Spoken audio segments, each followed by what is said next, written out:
I'm Dr. Bart Rademaker, and this is Prescription for Your Transformation: Real People, Real Conversations, and Real Success. And this platform is all about bringing people to you so that you can get new insights. Whenever you're stuck in something, having somebody else lead the way for you because they've already done it. We don't always have all the information we need to be successful. But here's the truth: successful people never do it on their own because they have tons of great people like Justine Pogroske that can help and guide you, if only by what they've done themselves, letting you know that anything is possible, is true, but then also with their wisdom and their insight and their experience that they can help you as well. And one of the cool things in the world that we get to experience today is that it's so much easier to build companies, and it's so much easier to market these companies because of technology. But here's the rub, though: you need the right people to advise you. And I just been talking to Justine. Our last session was phenomenal, and she is a powerhouse of insight and information that will help you build your company. Justine, thank you so much for joining me today. Thank you. I'm starting to blush. You're amazing. Thank you. Well, remember what we talked about last time, right? Yes, You yes. gotta believe in it, and then having the people who also believe in you too, and you're so believable. I'm excited that you're gonna give us a little bit of your experience and insights as to the process of building companies. Building a company. So I think first, I mean, a lot of people these days, and I have seen it before, a lot of entrepreneurs will get this great idea. Or have you ever seen someone say or heard someone say, I thought of Airbnb before they thought of it?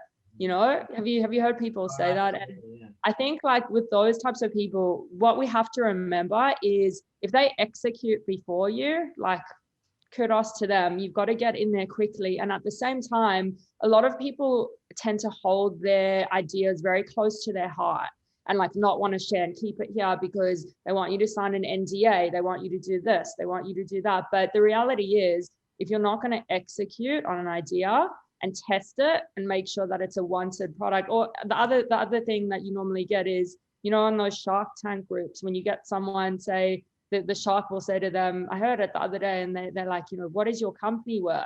And they say, $8 million. I want an $8 million investment. And these guys are listening going, how do you come up with that? Because obviously they want to see the numbers. They want to see the facts. They want to see the figures. They want to see the company that you've built.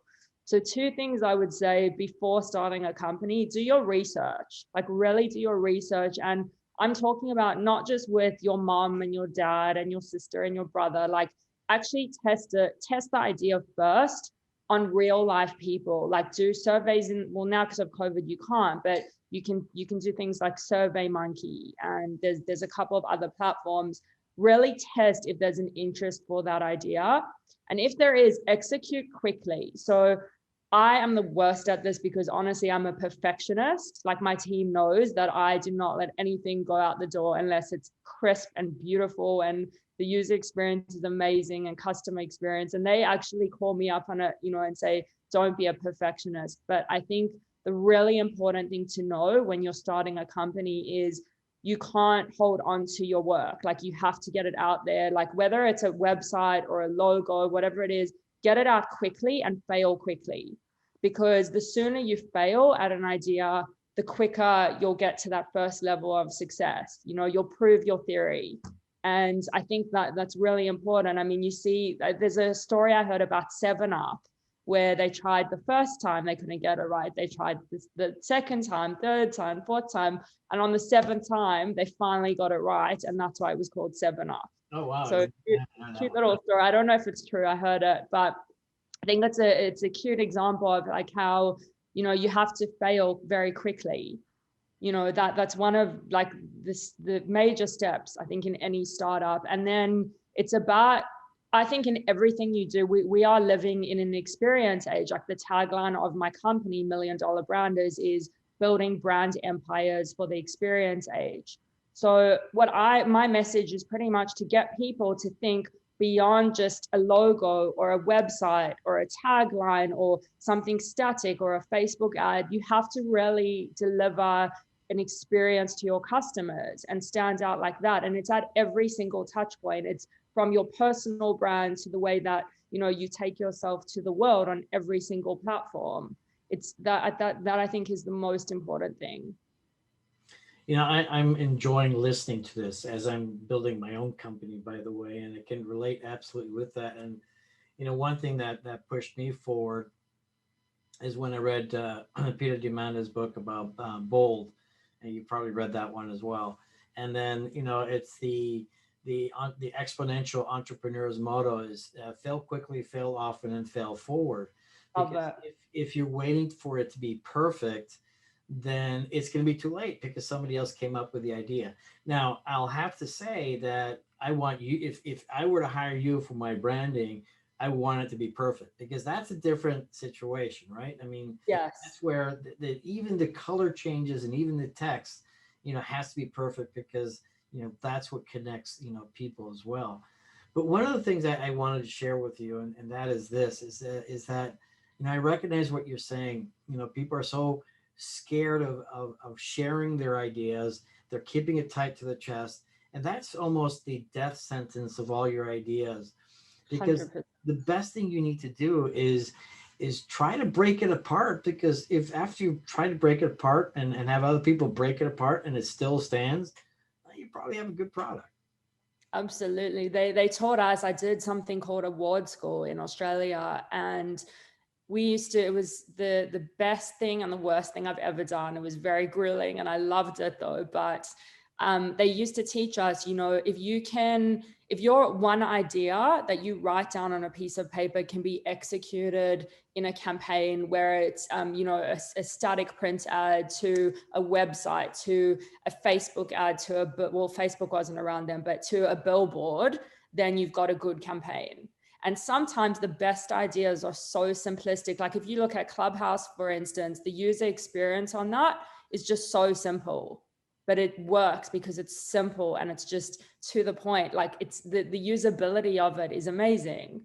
And it's solving a problem. Like I think that's the most important thing of all. You know, generally like some business owners solve their own problem, but they don't think about the problems of the customer, and they get so attached to the idea. But it's not about us, it's about your customer and what your customer wants. Like you may like the color pink or blue, but does your customer like that?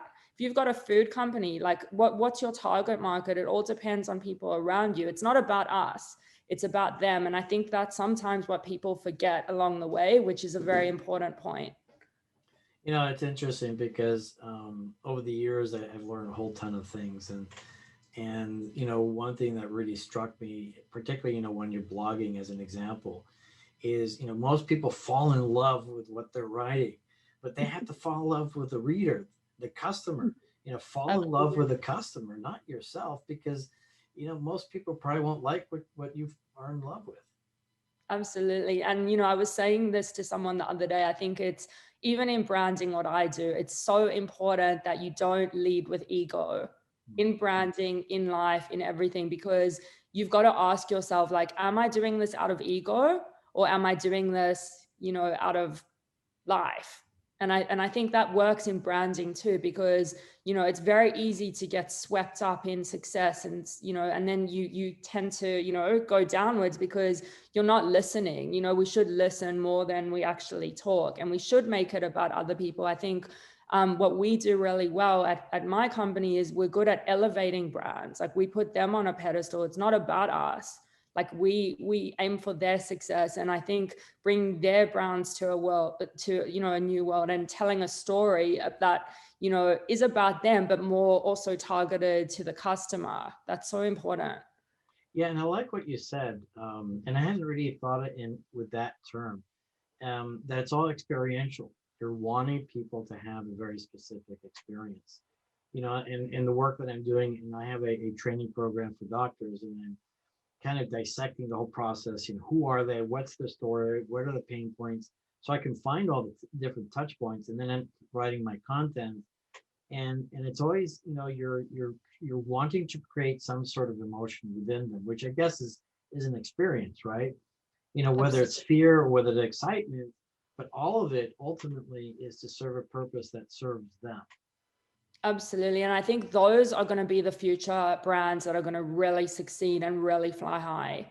The brands that actually, what, you know, it's a user experience term, actually, like an empathy map. So when we create a new product in my agency, we actually do an empathy map of every single touch point of the brand lifecycle. So it can be from your logo, how does it make people feel, to your email newsletter, to your website, to the second they get a package delivered in the post, you know, with the wrapping and the sticker that's on it, you know, when they open it up, what's inside. And then also, how do you get that customer to return to you? Because I believe it's building a community. It's not just about that one-off sale. Like, what are you going to give them that's going to make them come to you over your competitors? How are you going to get them how are you going to get noticed?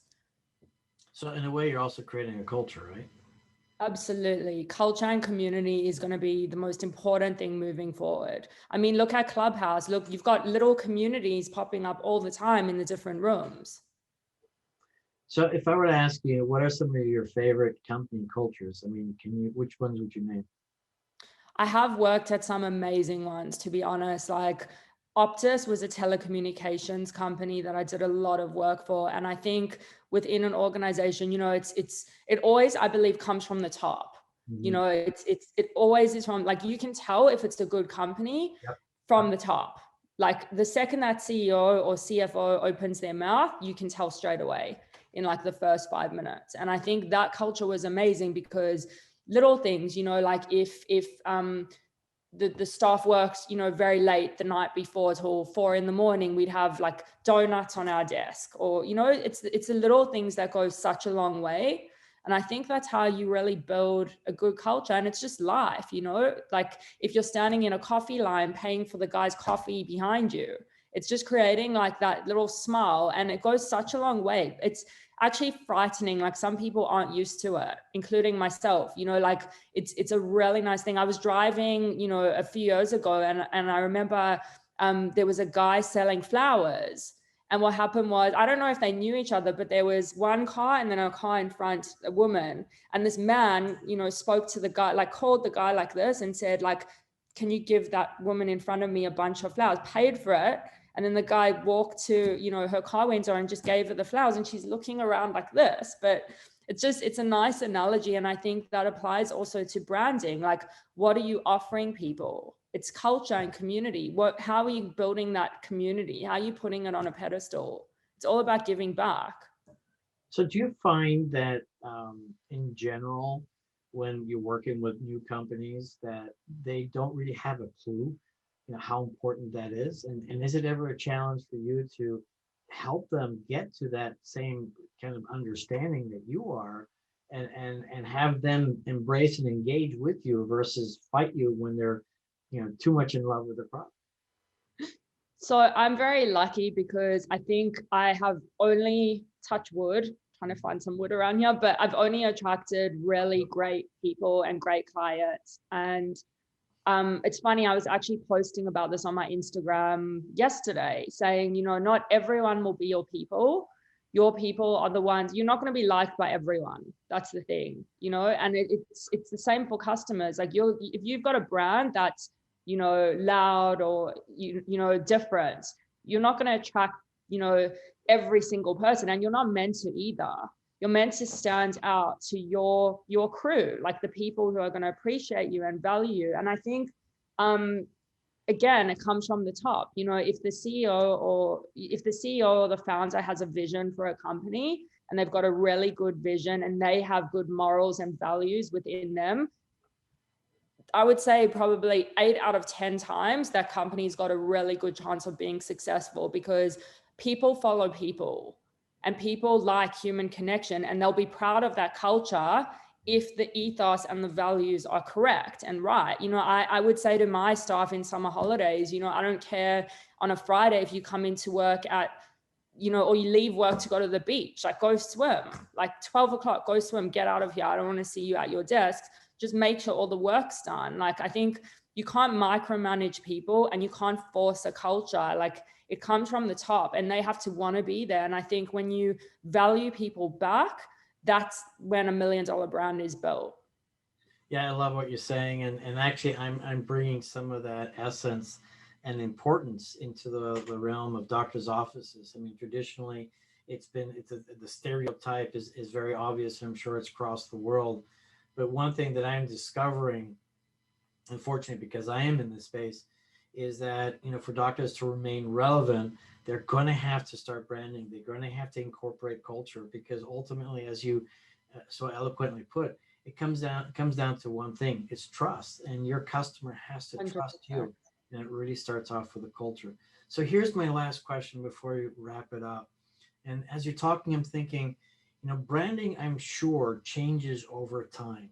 So what was great, many years ago, and it was interesting because the other day I saw this article about different ads, from say in the 50s or the 30s, that today would actually get a lot of criticism. I think there was one ad where there's this little baby, or this little child says, "Well, my dad smokes whatever kind of cigarette," right? Well, that would not fly anymore. So what do you do, right, to stay up to date with the trends or the shifts in the branding so that you remain current? Very, very good and interesting question. So, what I would say is come up with a mission statement or tagline that is timeless. And when I mean timeless, something that appeals to everyone. So, Nike, for instance, is just do it, which is so generic, but it works. I think it was British Airways. Was it British Airways? That tagline is we fly. It's just simple. And I think if you come up with a tagline for your brand that's simple, but and it doesn't, people overcomplicate things. Simplicity is key. Simplicity, like they paid millions and millions of dollars for those taglines, but because they're so simple and actually well thought out, like you would think that someone in the street could come up with that, but there's a process behind coming up with a good tagline. I remember for award school, I would write like 500 taglines out a day because we would get briefs for eco-friendly washing powder, and the proposition would be it's better for you. So can you imagine trying to make washing powder sound interesting? So we'd have to come up with these taglines that were actually timeless for these products that we didn't, have a human connection with, but we had to make it. And I think if you can find some element of truth in your tagline or your brand that develops that human connection moving forward, is going to be very important. So if you can find something that resonates with that audience or your target market, you've nailed it. And then also what I would say in terms of your logo, do something timeless. It depends obviously on the company, but don't put all these word art pictures in and fancy like images. Go with a beautiful text or a beautiful font that really, in the first 3 seconds, people know what you do. And call your company something that is simple, but, says what you do straight away. And then when you couple that with your great mission statement or tagline, it's so powerful. But definitely create something timeless. That's what I would say. Yeah, one of these days when I'm actually working with my second marketing company. I wish I had met you earlier, but I really like the new guys. And but when it's all done, I think I might give you a jingle, and you can let me know what you think.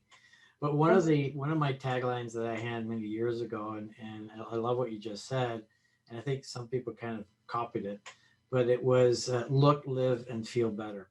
And that was a plastic surgery. So yeah, it's simple, it's straightforward, it's memorable, and it rolls off your tongue. It's easy to say. And this is from Donald Miller, the story brand idea as well.